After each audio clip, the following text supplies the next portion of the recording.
Hello everyone. So in previous videos we have talked about gene interaction. We saw an interaction in, if I can remember correctly, the hair color in mice and color of summer squash. So in this video, in both of those gene interaction studies, so the gene interaction pathways were linear. Now we are going to look at a slightly more complicated pathway involving Drosophila eye color. So to get started, let's consider two different genes in Drosophila. One gene is called scarlet, and we're going to consider this genotype first, and this is a different symbolization system than I have used in the past, and some Drosophila geneticists use this system. So we are going to call the scarlet gene, or any allele associated with the scarlet gene, we will symbolize it with a lowercase st, and we'll put a plus there to indicate that this st allele is the wild type allele. So this fly right here has two copies of the wild type allele for the scarlet gene. So here we have heterozygous, where we have the wild type allele and a mutant allele here, and a homozygous mutant right here. Now the mutation is recessive, and it results in scarlet colored eyes, with scarlet meaning a bright red. So wild type is dominant in both the homozygous dominant and the heterozygous here. We'll have brick red eyes. Brick red. And if you remember from lecture, I indicated this or specified brick red because the Drosophila eye color is a mixture of brown and scarlet, producing the brick red color. So we need another gene here because we're talking about gene interaction. So we are going to look at the brown gene. Now we will symbolize alleles of the brown gene with a lowercase b and w. So we'll first take the homozygous wild type or homozygous dominant genotype. Here's the heterozygous genotype and homozygous mutant genotype. Now the homozygous mutant, because the brown allele is recessive,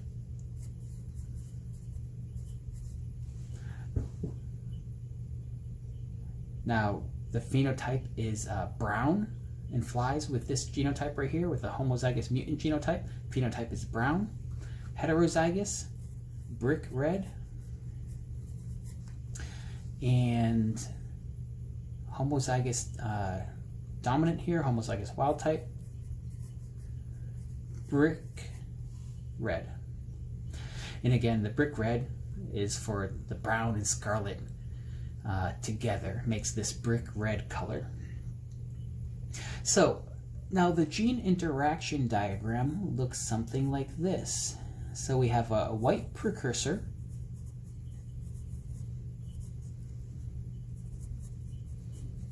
and another white precursor down here. And this first precursor element is going to be turned into a scarlet colored pigment. And the second one down here is going to be turned into a brown pigment. And then there is going to be another protein, which we'll talk about in a moment, or another gene I should say, in charge of delivering these pigments to a structure in the eye that gives the eye the color. So where the pigments accumulate and gives the eye its color. So scarlet plus brown equals brick red eyes. Okay, so this is our diagram of how these pigments kind of work together and how they're made and how they're transported and how the eyes end up as brick red. So one of these genes is in charge of the white going to scarlet, white number 1 going to scarlet, and the other one is in charge of the other white precursor going to brown. Now the confusing thing is the names don't go where you would intuitively think they should go. So it turns out that we need a wild type or dominant brown allele here, and I'm going to use this little underscore here to indicate as long as we have one dominant brown allele, one wild type brown allele, we don't care whether the other allele is mutant or not. So as long as the fly has one of these alleles, it can convert the white precursor to the scarlet pigment. So why is this called brown? Okay, let's think of this for a second. And in class I did this and I think it worked out well. Let me see if I can cut some little pieces of paper here. And so imagine that this was mutated. If this was the homozygous BW genotype, then we could not make the scarlet pigment. And if there was no scarlet pigment to transport to the eye, what color would the eyes be? They would be brown, right? Okay, so it's kind of weird. So the gene,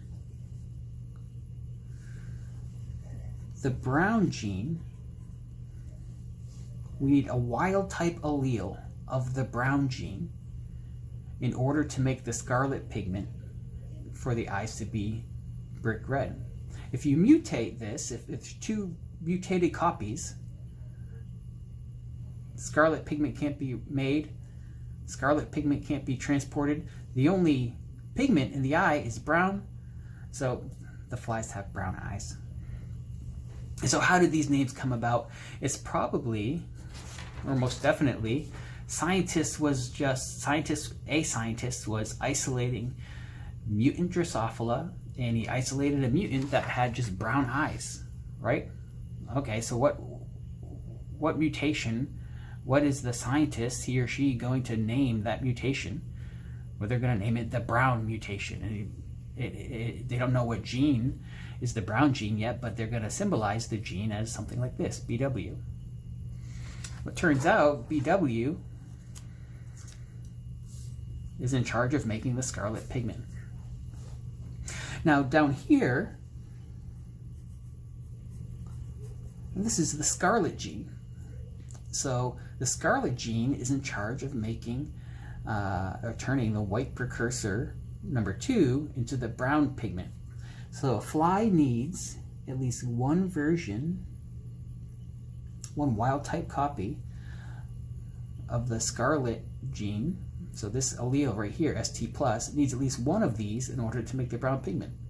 So similar to before, if the scarlet gene was mutated, couldn't make this brown pigment, then the fly would be left with scarlet eyes. So you mutate the scarlet gene, the fly has scarlet eyes. Mutate the brown gene, both copies, the fly has brown eyes. So in that sense, it makes sense. It's a little confusing how the brown gene is in charge of making the scarlet pigment. The scarlet gene is in charge of making the brown pigment. Now, for the quizzes, you don't need to memorize this pathway. You don't need to memorize scarlet and brown and know that scarlet is recessive and brown is recessive. You would always be given that information. The hard thing when it comes to genetics is understanding how, or trying to predict how complex pathways can lead to a phenotype. Now, in this case, the important part of this question is realizing that this is not a linear pathway. We have two linear pathways, white and scarlet, going to scarlet, and white going to brown. being connected right here at this point to lead to the trait. So that's important to remember, and it's also a nice example with in genetics, which is common, where the names are sometimes counterintuitive to the underlying mechanism. So the gene's name may be counterintuitive to how that gene actually functions at the cellular level. Okay, so that is our last example of gene interaction. And in the next video, we are going to talk about X-linked genes and their effect on genotypic and phenotypic ratios.